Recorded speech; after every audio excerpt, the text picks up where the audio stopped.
Hello, good people. Good morning. Good morning, everyone.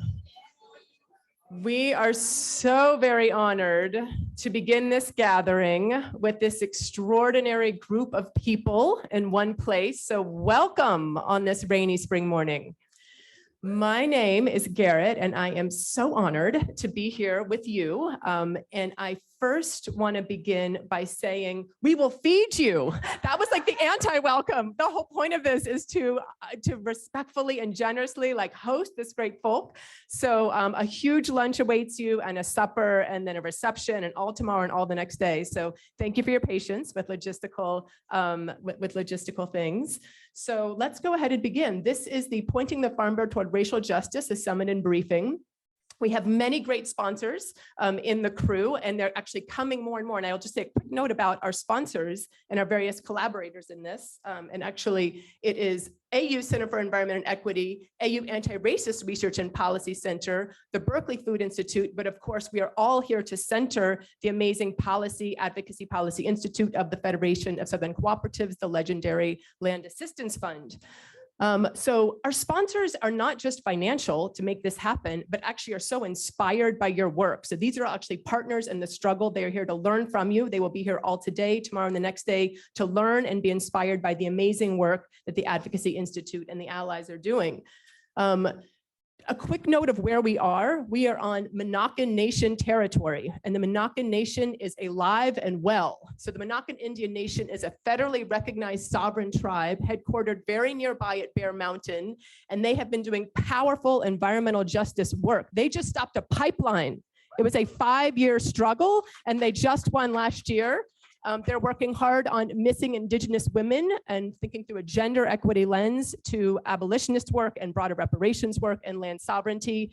And they also just celebrated this spring a 5-year anniversary of the 6 tribal nations in Virginia getting formally recognized. So these are the Chickahominy Indian Tribe, the Chickahominy Indian Tribe Eastern Division, the Monacan Indian Nation, the Nansemond Indian Nation, and the Rappahannock Tribe of the Upper Mattapony Indian Tribe. So this is a powerful indigenous territory right now that we're on, and we at Airly are working to be in solidarity with them and help work toward further land sovereignty. A quick shout out to an American University Chickasaw enrolled professor, Elizabeth Rule, who's also just started an app called DC is Native American Land. You can get it on your phone. It's an app. It's great. So when you walk around DC, you see that you are on indigenous territory, even though it's erased and there's indigenous erasure everywhere. There's a recognition, and she's actually expanded it to Indigenous Maryland and an entire guide to Indigenous Lands project of North America, Abya. It is massive. She is an AU prof. We are very proud. So we are working toward indigenous recognition for indigenous sovereignty. Meanwhile, Airly, where we are right now, was gifted to AU a few years ago, and we are just beginning to figure out where we are. It is gorgeous, but who lived here before? Who was enslaved? Where was the liberation and the abolition and the emancipation on this land? So it is a work in progress as we work with local communities on researching the liberatory history, the injustices, and the justice movements on this land. We would like to center the fact that Martin Luther King, Dr. King, and a group of organizers helped organize the 1963 March on Washington here at Airly. So we're kind of thinking about that, and we also hope to think of this event as part of Airly's history. So in years to come, they will boast about you all being here. So that is our intention moving forward. This event, this Farm Bill Summit, is many years in the making. About a decade ago at AU, we had a Farm Bill Summit, and we had Rural Coalition, National Family Farm Coalition, Federation of Southern Cooperatives Land Assistance Fund, and many other organizations. And so we've had 10 years of community partnered action research. We've had the honor of going out to Epps, Alabama, and seeing the extraordinary Rural Training Center, the honor of visiting Mr. Ben Burkett's beautiful watermelon fields, as well as farms all over the area, and have a lot of experience working with the Alianza and the Federation to inform, reform, and transform U.S. ag policy. So we had a huge event 5 years ago for the Farm Bill 2018, And that was with UC Berkeley Food Institute. So this is a long collaboration with UC Berkeley Food Institute, and they will be coming here to introduce. They brought a whole delegation from California. It is like 7:30 their time, a.m., but they're here and they're with us. This was a great lineup of people, and it was a 3-day symposium, and it culminated with 15 original articles, open access, about equity and the Farm Bill. And we have a few printed out, which I'll have for you to kind of look at, and I'll have the links for you all as well. This version, though, we're centering racial justice. That was part of the past 2 symposiums, but it cannot be part. It has to be centered. So this entire summit builds off of a 2-year listening session that Dania Davey, the incredible Dania, round of applause for our total inspiration, Dania, has been leading with the Advocacy Institute. And these are six bullet points that convey so much. So the entire next 3 days is unpacking all the wisdom in here and then speaking this truth to power on Tuesday when we go to the Hill. So in addition, we have an extraordinarily special element of this. Tandalyn Daniel, round of applause for the brilliant artist who is the comms lead at the Federation. She's unable to be with us in person, but she's here virtually. So Tandalyn, wherever you are virtually, you are here in this room with us. She has put together a photo exhibit from 1970s and 1980s photography of the Federation and the cooperative history. And so it is a beautiful art show. And if you go to the QR code on the walls, you can see all of the beautiful photos. And there's even audio from the photographer who is an elder in California introducing these photos to you all with an intention of drawing upon this rich heritage of organizing Federation as the groundwork for all of the organizing that we're doing moving forward. So we're so honored for that. And I think that's an audio file. So I'm just going to pass the mic to Dania, and then we'll get started. Thank you. Thanks so much, Garrett. Yeah, that's what I was trying to. Can y'all hear me okay if I'm, okay, great. So hello and welcome. Dania Davey, I'm the Director of Land Retention and Advocacy at the Federation of Southern Cooperatives Land Assistance Fund. And I'm gonna, if you're following the agenda, I'm gonna do a little bit of a switch up because I would not be here doing this work today if it wasn't for my hero and mentor, Mr. Ben Burkett. And so he has graciously accepted my request that he invite us into a state of meditation with a prayer. It's a Federation tradition, and I think it's really the right way to set the tone for what we want to accomplish here today. So Ben, if you could join me up here with your prayer.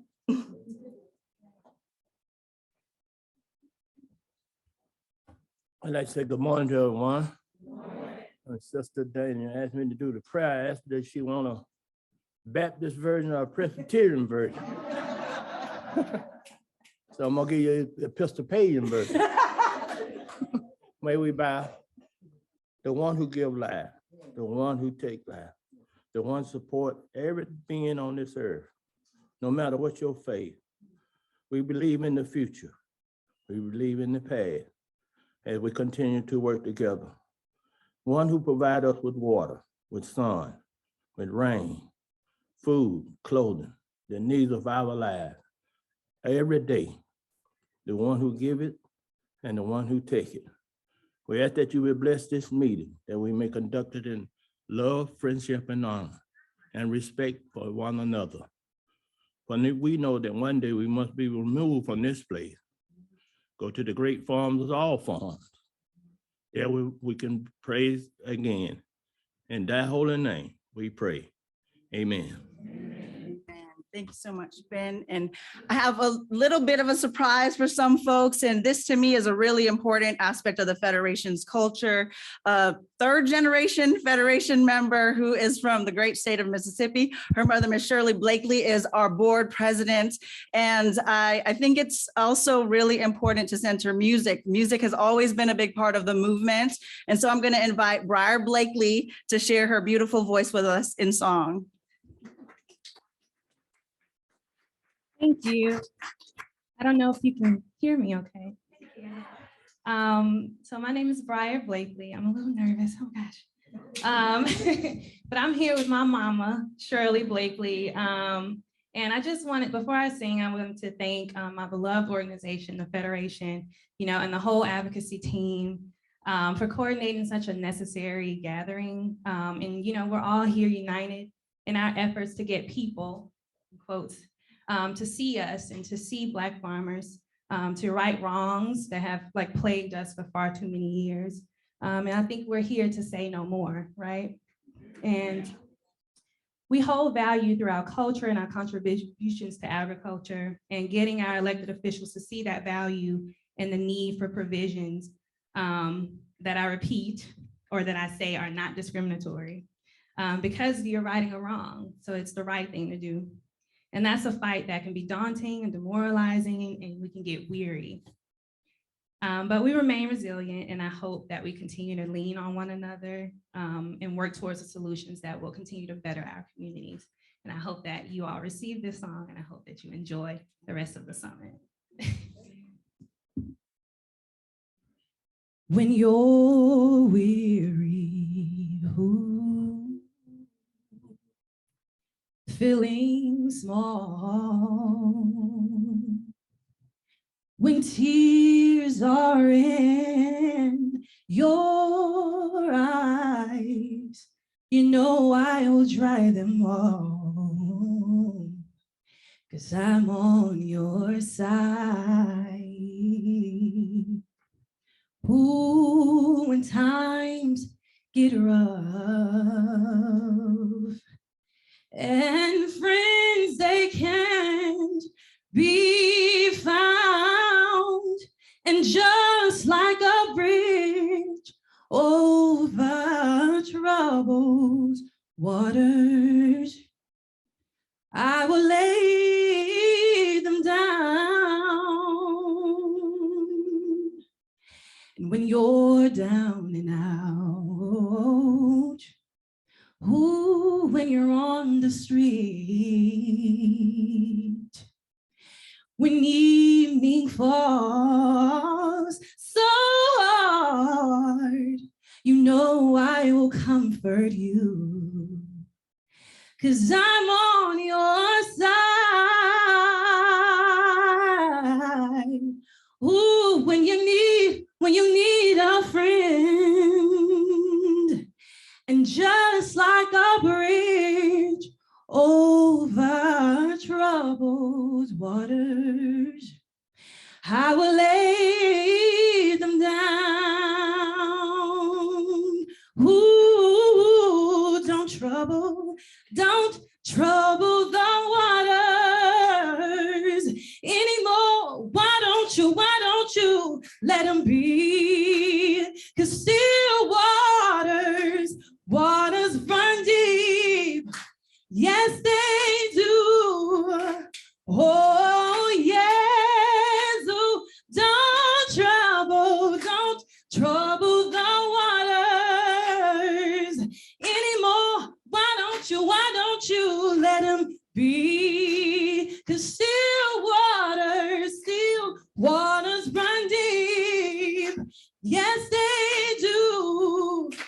Oh, yes. And just like a bridge over troubled waters, I will lay them down. And just like a bridge over troubled waters, I will lay them down. Thank you so much.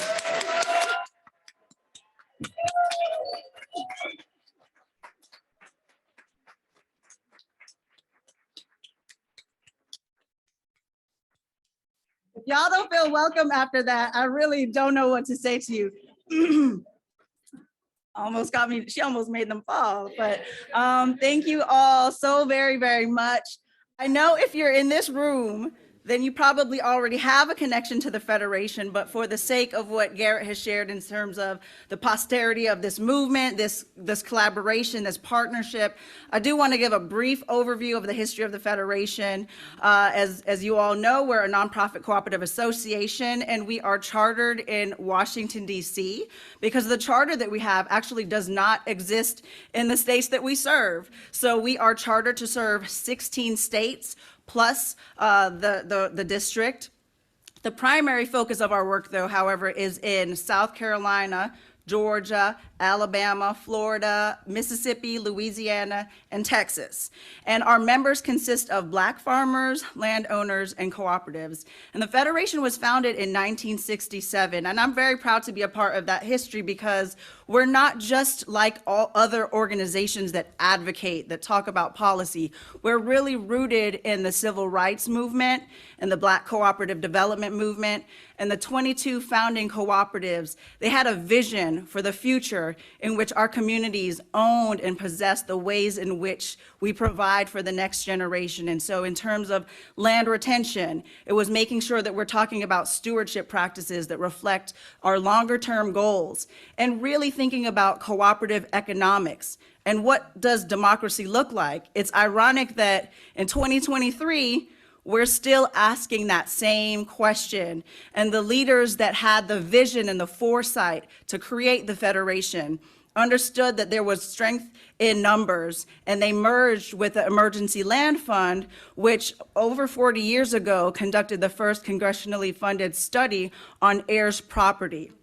And that body of work has led to jobs. Like that's how I, as an attorney, have a career. But really, the Federation always understood that if we're not preserving the land for the next generation, if we're not thinking about ways to have ownership and not just participation in economies, but ownership of our economies, that we would always be dependent on those who could kick us off the land, right? And so I think it's very important that as we move through the policy priorities that we're going to discuss, as we move through the various conversations, as our spirits are stirred, that we maintain that focus and that vision, that we're here to really think about a future. Yes, part of that is righting the wrongs of the past. That's a necessary step of reparations. But I believe that we believe in our own reparations, our own creation of what that possibility looks like. So I want to encourage you, as we built in quiet reflection time throughout the entire summit, that you use that time and really reflect on what actions you want to take to be a part of that solution. You don't have to come up to DC to talk to elected officials. You can talk to them in your local district. But what's most important is that you're engaging in the relationships with those who are in your community and partnering with allied organizations and those who share values, because we are really the ones that we've been waiting for, and we are the ones that are going to set that path right. So thank you all for being here to join us.